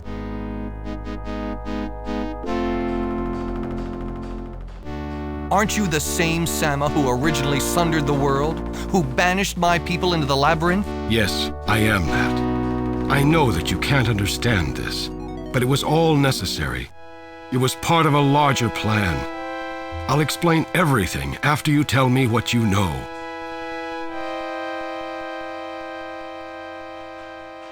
I've seen your plan in action. You couldn't have done more damage to more lives if you tried. I'm starting to get that impression, although I am loath to believe it. If you would tell me your story, I would understand much better. Why should I trust you? I'm not sure why you shouldn't. I don't even know if we should be enemies. I'm relying on you to tell me this. I'll make you this promise. If you are honest and forthright with me, I will respond to you in kind. I'll answer any questions you have. Now please, tell me what you know. Do you know how long you've been sleeping? Not really. I'm starting to think that it may have been much longer than I intended. You've been asleep for over 2,000 years. 2,000 years? How is that possible?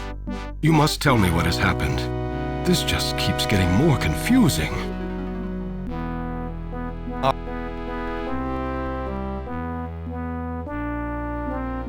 You want the truth? Ow!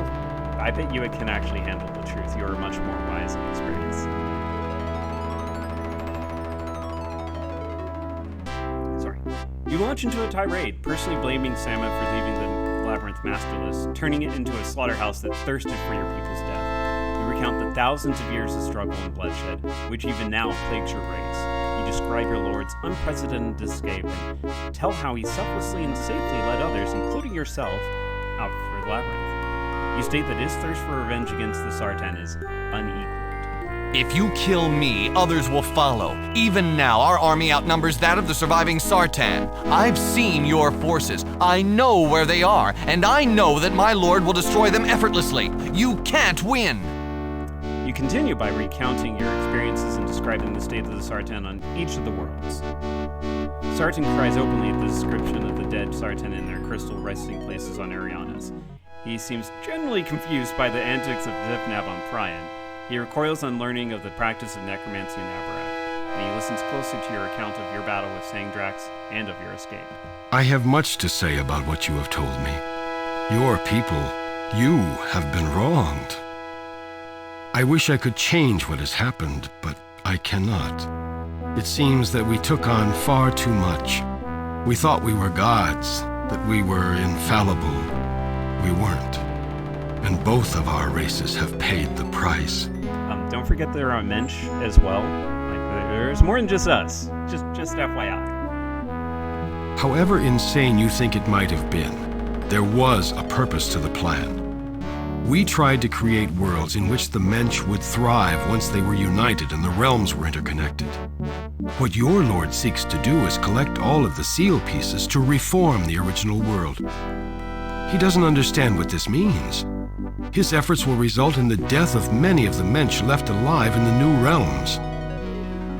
And what's the difference between interconnection and reformation? Perhaps he does understand.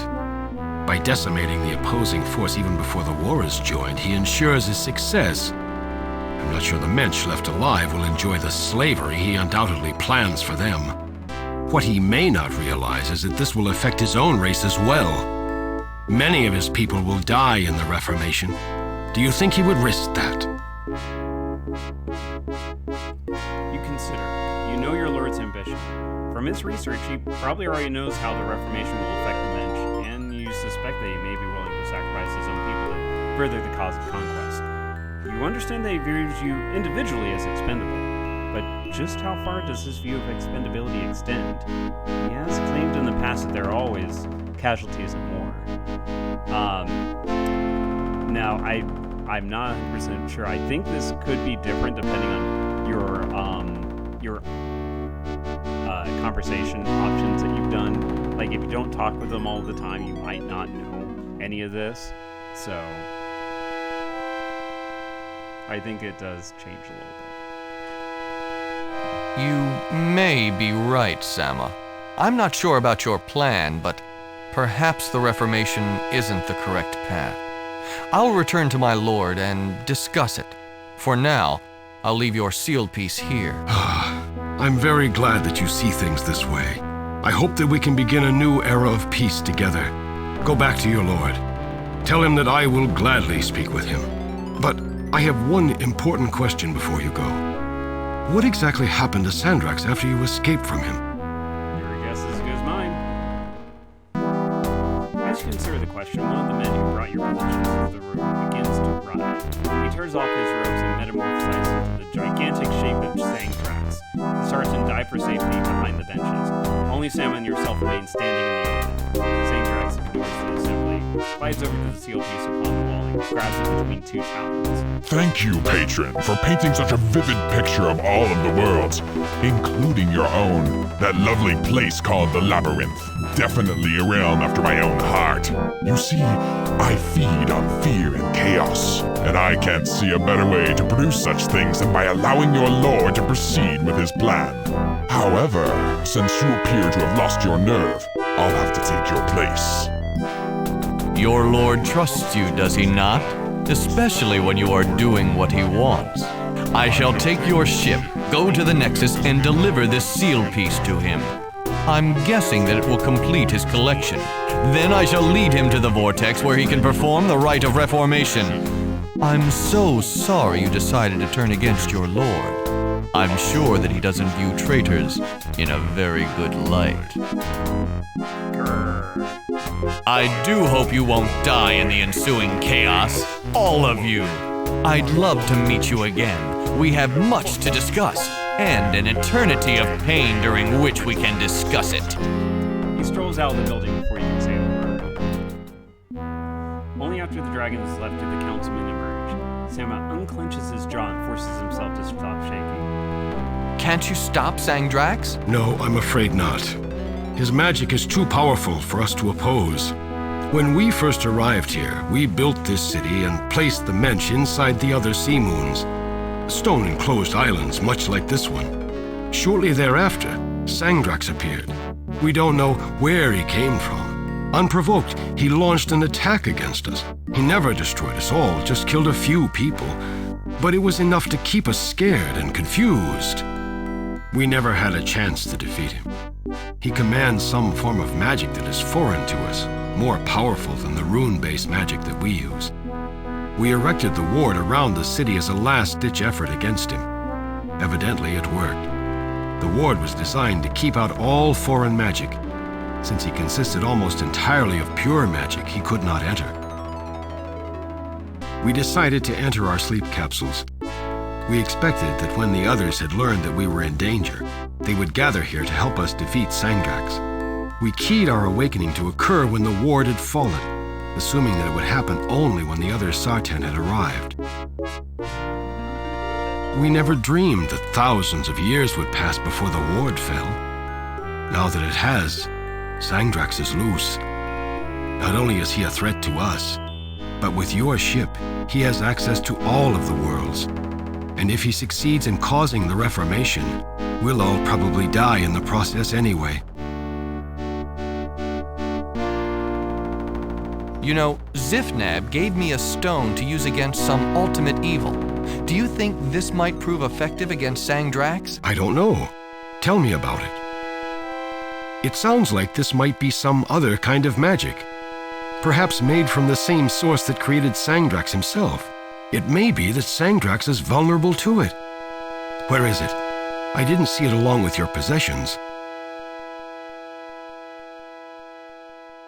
Sangdrax got hold of the stone and tossed it into a pile of rocks which look exactly like it. I don't have a clue which one it is. I'm afraid I can't help you there. I never saw the stone to begin with, so I wouldn't be any help in finding it now, lost among similar rocks. I do hope you're able to get it back, though. Judging from the way Sangdrax reacted to it, it sounds as if that stone is our only hope to defeat the dragon. Yeah, I guess we'll probably just have to pick up all the rocks, just jam them as many as we can into the pockets, and hope that one of them is the one. Why wasn't I affected by the dragon's aura of fear? It sure had me in its grasp last time I encountered it. That's because you had been nullified. Remember, nullifying water eliminates your vulnerability to magic, as well as your ability to cast spells. Sangdrax's aura of fear didn't affect you because no magic could affect you. If that's so, why didn't you all tank up with the water and go after him? His magic wouldn't do a thing against you. This is true, although we would be helpless as well as invulnerable. While the water was in effect, we would not be able to use our magic against Sangdrax. We could only confront him physically. He can choose any form. In a purely physical battle, he would destroy us hands down. Then we need to get you all shears. How did Sangdrax take my form? That's one of his powers. He can assume the form of anyone or anything he desires. The talent renders him insidious as well as invincible. Where is Sangdrax leading, my lord? The Vortex? Yes. The Vortex is the one place that the Reformation ritual can be enacted. It is where we originally sundered the world. It's also the only place where the interconnection can begin. Where is the Vortex? The only place from which the Vortex can be entered is in the Labyrinth. We reasoned that this would be the safest place to hide the portal. It may be that your lord will balk at traveling the length of the Labyrinth again the wrong way, but Sangdrax can be very persuasive. He will convince him, one way or another. What exactly is the interconnection? We designed the realms to work together. Each had specific functions to perform in the overall plan. The interconnection was to tie all of the worlds together.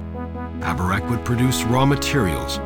Arianas would take those materials and refine them to produce manufactured goods. Prion would supply power to the other worlds. Chalestra was to provide a place for most of the people to live and purify some of the toxins from the other worlds, notably Abarak. The realms were never designed to survive on their own for an extended time, and yet that's exactly what they've had to do. It's not too late, though. From what you've told me, Abarak is dying. The interconnection is the only thing that can save it. It's the only alternative to Reformation. How do you start the interconnection? Much like the Reformation, it requires all 5 of the seal pieces. In the center of the vortex is a floating island. It has 4 spires. Each spire represents an element: air, fire, stone, and water. The seal pieces must be placed upon each corresponding spire. Then the spell itself must be ignited. This is done by placing the focus over the correct rune and inserting the Nexus seal piece into it. Spires? Focus? What are you talking about? Well, you did ask. The floor of the island is laid out with many interconnecting runes. Each rune can be used to ignite a distinct spell. Depending on the rune you choose, the function of the spell will be different. The Reformation requires that the spell be ignited from one particular rune, the interconnection, another. The focus is a hexagonal frame that floats over the island's floor. You can move it over the rune of your choice. When you place the Nexus seal piece inside of it, the focus automatically ignites the rune under it, which casts the spell. Which is the starting rune for the interconnection spell? It would be too difficult to describe. Though I will tell you that we left the focus over that rune. We intended to return and ignite the interconnection spell someday. Let's back up a step. Certainly. Do you have another ship that I can use to pursue him? Yes, certainly. In fact, as we've been speaking, I've had another ship placed in the same port where you landed. You're welcome to it. There is, however, one problem. We seem to be a little short on steering stones. It takes quite a while to magically prepare a stone sphere to accept the naming runes that guide a ship through the Death Gate. The only such stone we have is the ceremonial globe in this very chamber, and you can't use that. Don't you think saving the worlds is worth sacrificing your precious ceremonial globe? Not at all. You see, the globe was placed in this room before the building's construction was complete. It's too large to fit through any of the exits. It's also far too heavy to move any distance by hand. You're welcome to it if you can find a way to transport it. But then, it doesn't have any of the naming runes on it anyway. I don't think that the globe is the solution to this problem.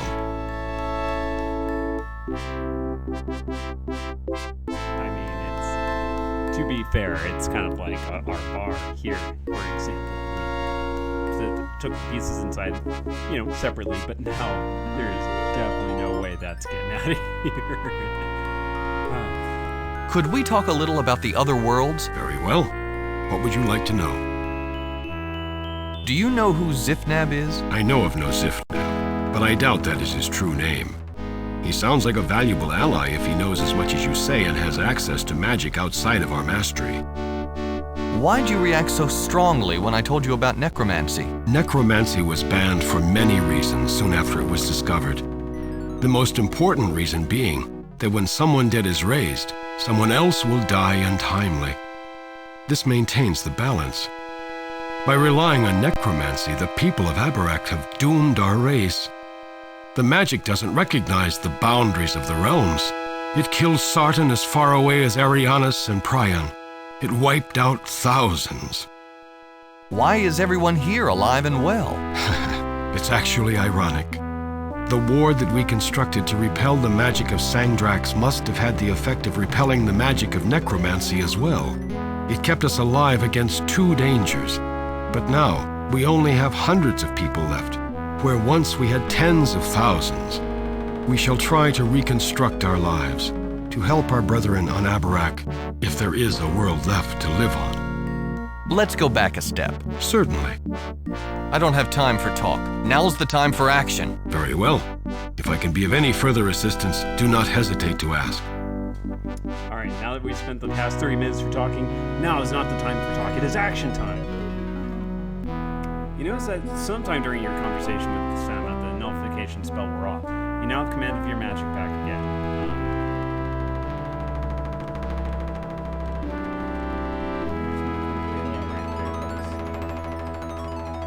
Well, it's a good thing we have this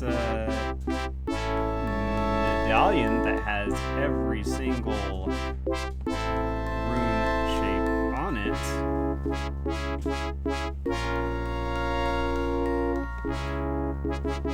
And bada boom, you transfer the pendant onto the stone globe.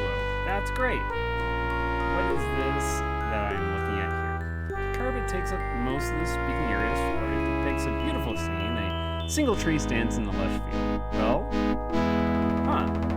let's, been a while since we've seen any pictures that we can do this on. Boop. Boop. Alright. The clearing is now real. With that, let's push this bad boy in. You get behind the globe and push it against it with all your might. The stone sphere creaks and rolls off its stand, bounces down the steps, and ends up on the carpet. Only it doesn't stop there. Since the carpet is now a portal into the otherwhere, the globe falls into it. You see it continue to roll until it hits the tree in the scene. And with that, we're gonna just take that up. Councilman, ignore me, that's fine. Well, I have a job to do and I am off. Now you've removed the ward, you see the city beyond is wondrous. Its splendor even dwarfs that of the citadel. Now that Singdrax is left, the stone is no longer reacting to his magic by glowing. It looks like every other rock on the pile. Finding it is going to be an impossible chore. Good thing my middle name is doing the impossible. Alright. Oh, is that our ship? Oh, Samus ship. Okay, that's fine. Well, let's go ahead and hang that up. Let's enter it. Aww, it's such a lush tree. Can we climb it? You climb up the nearest tree and look out over an impenetrable forest. It extends as far as you can see. Evidently, the artist who created this carpet didn't think much beyond the immediate scene. Well, let's go ahead and push it on out. Again, you gather your strength and heave the boulder-like globe towards the portal. It rolls without much problem. In fact, as soon as the globe is partway through it, gravity on the far side grabs the sphere from your hands. It disappears. Alright, bye. You step through the portal back onto your ship. As soon as you leave, the carpet reverts back to its original shape. Well, that is handy right there. This is also nice right there. We do have a couple more things left to do though before we can leave. So there's that cave. We can now enter it. But it's forcing us back. It is an empty glass bottle. Let's put some water in it. Let's use that magic spell we saw.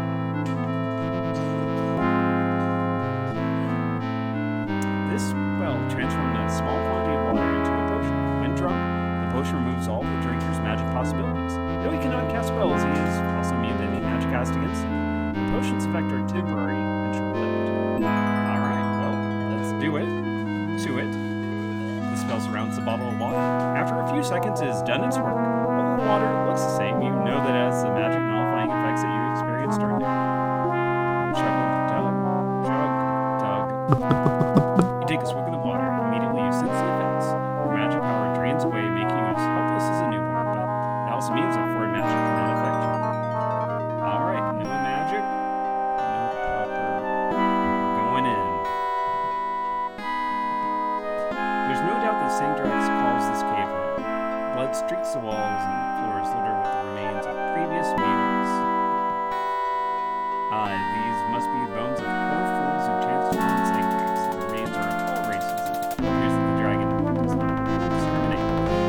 Sharp stone spikes jut into the cave from the ceiling and the floor. There's no doubt that Sangdrax uses scales. But we have scales. Let us take these scales.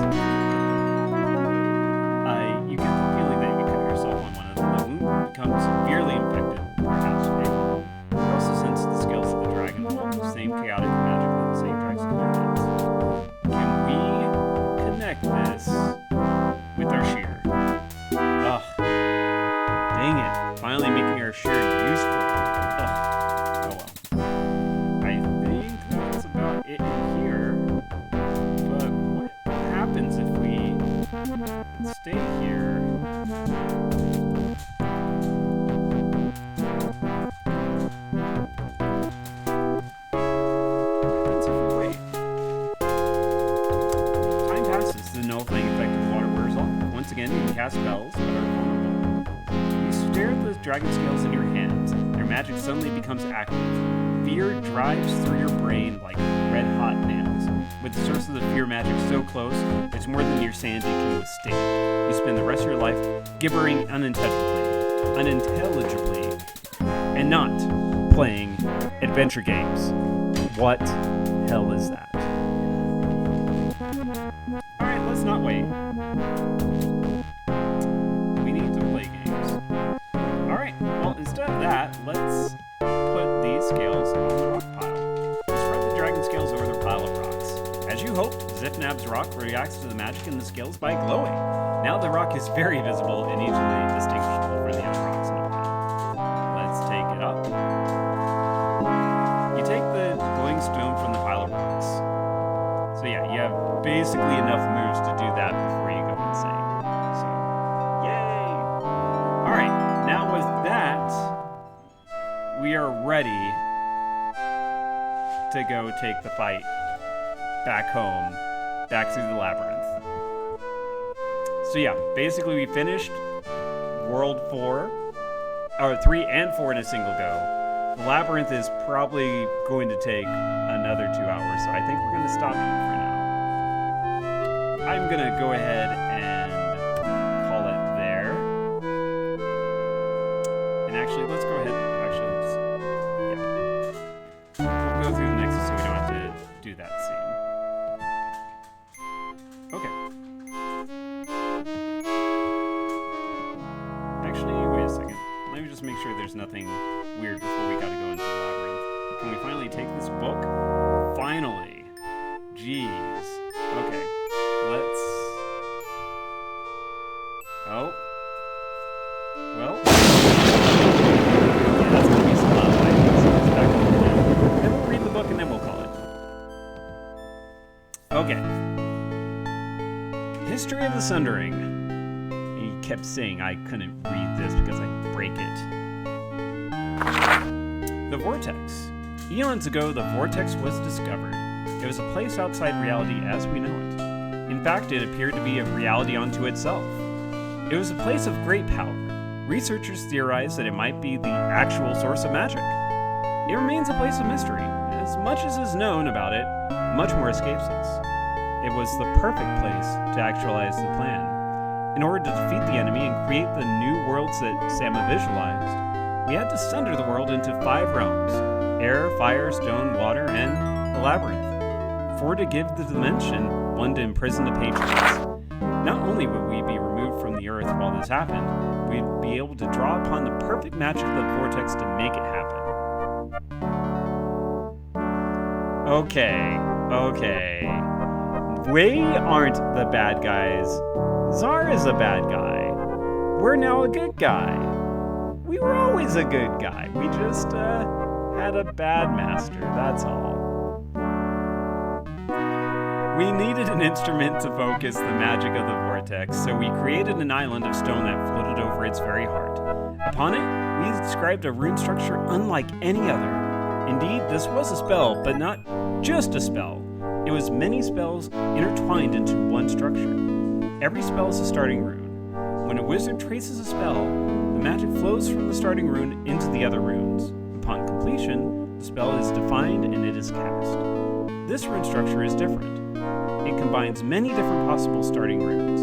When magic is introduced into one of these runes, the spell is defined and then cast. There is a compelling reason for this. Along with being used to sunder the world, the island was designed to serve additional functions. Shortly after its sundering, the same rune structure created a conduit between the worlds. It's currently used to transport people and cargo from realm to realm. Using the Death Gate, we were able to populate the realms with the mensch we had selected. All that was required was a fleet of ships outfitted with steering stones containing the naming runes of the target realms. The Death Gate has a grander purpose, though. When the mensch have settled and reawakened, the rune structure will be used again to interconnect the worlds. Power and materials will freely flow from realm to realm, depending on need. After this interconnection, various spells can regulate and modify the system. We've included all of these in the rune structure. we've also included a failsafe spell. Should something go drastically wrong with Sundering, the spell exists to reform the single world from the 5 realms. We don't anticipate actually using this spell, but it exists just in case. The island. The activation of a spell from the island's rune structure is relatively simple, but the execution of the spell must be exact. The island is being key to work only in the presence of the world seal, or in the current case, all 5 of the pieces. The island is home to 4 spires which encircle this rune structure, one to represent each of the elements. To awaken the island's magic, each sealed piece must be placed upon its respective column. The procedure has an interesting side effect. Whenever a sealed piece is placed into its counterpart column, it generates an elemental storm. Everything on the island will be bathed in that element. Tornado, force winds, a firestorm, or tornado force winds, a firestorm. Other words. Wait, what? Did I miss something? A firestorm, an avalanche of rock, or a deluge of water. Sorry, I don't know what happened there. We couldn't comfortably cast our spells while being attacked by the elements, so we placed the rune structure inside a warded circle. Everything inside the circle is completely safe. While safely ensconced within the ward, even the storming elements become no more than a spectacle to observe. When all 4 of the pieces have been placed, the island is primed. It's ready to cast whatever spell the operator wishes. The choice is made using the focus, which resembles a floating hexagonal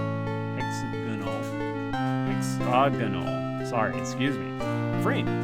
It must be placed over the desired starting rune, after which the remaining seal piece, that of the nexus, is set inside the focus. This will ignite, and I keep pressing the wrong thing, and cast the selected spell. And the spells. 6 men were dedicated to creating and intermingling the spells carried by the island. They are Sama, Dimitri, Ursif, Lornoy, Tyler, and Wayleth. Indisputably 6 of the greatest contemporary Sartan magicians. Each was tasked with producing a single spell, and we'll discuss each individually. Alright. Oh gosh, well okay. That's unfortunate. Naturally, Sama directed the starting blah. Dimitri interests ran quite the blood to his colleagues, the blah. Orsif was involved in much of the mechanics of the plan. He, closest advisor to Sama, before the Sundering, the blah. Lornoy, despite obvious tensions between Lornoy and Sama, perhaps due to different plans, Tyler, despite being the youngest of the 6, was perhaps the most inventive. Not only but Wayleth was the only member of the team who was not a member of the council. This is kind of like what he told us, anyways, Zar. Well, that's what we're working with. They did some spells that we do not know anything about. Wonderful. I think with that now, we'll bring this to an end as we prepare to go back to where this all began, in the labyrinth. Alright, now this is last stop. There we go. Alrighty.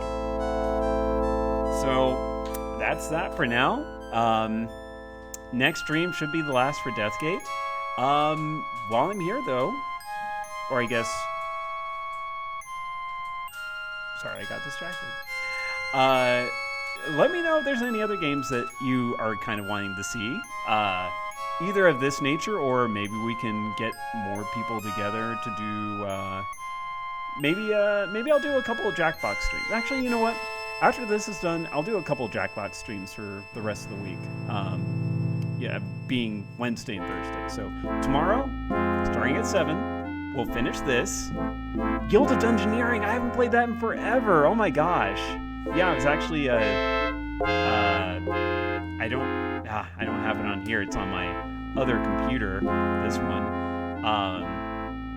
But yeah, that one, I'll take a look at that. I do think I'll still do at least a couple of Jackbox games to close out this week, though. Oh God, no. Yeah. I'll take a look at that one again too. It's been way long for me. But yeah, Guild of Dungeoneering I did maybe 30 minutes of. I got really excited about it, and I got distracted by another game. I do like the voice actor. I actually bought the soundtrack for it. It's pretty interesting. But yeah, so tomorrow we'll finish up Deathgate, probably. There are some puzzles that I remember being a little confounded by back when. Yeah, soundtrack is fun. But yeah, I think we should be able to finish it within the stream 2-hour time frame. Excuse me, or whatnot. So yeah, that'll be end of Deathgate. Then do some jackboxing. That should be a little bit more fun for more folks. I thank you all for kind of bearing with me going down my own nostalgia lane of playing a game that's dear to my heart, along with a novel series that's dear to my heart. Which, if you haven't yet, definitely, I think it's on Kindle. I have all the physical books, so I haven't checked. But yeah, it's a 7-book series, which is weird because there's only 4 worlds, but it definitely goes quite a bit more in depth with different characters, and it plays out a little differently. So yeah, I would definitely recommend checking it out when you get a chance. The Deathgate series. The first one I think is golly, I can't even remember the name of the first book. I am upset at myself. But anyways, thank you again so much for tuning in. I'll see you all tomorrow at 7 to end Deathgate. And yeah, thank you again so much, all. Take care. Have a good night. And be safe out there. Bye-bye, Zels.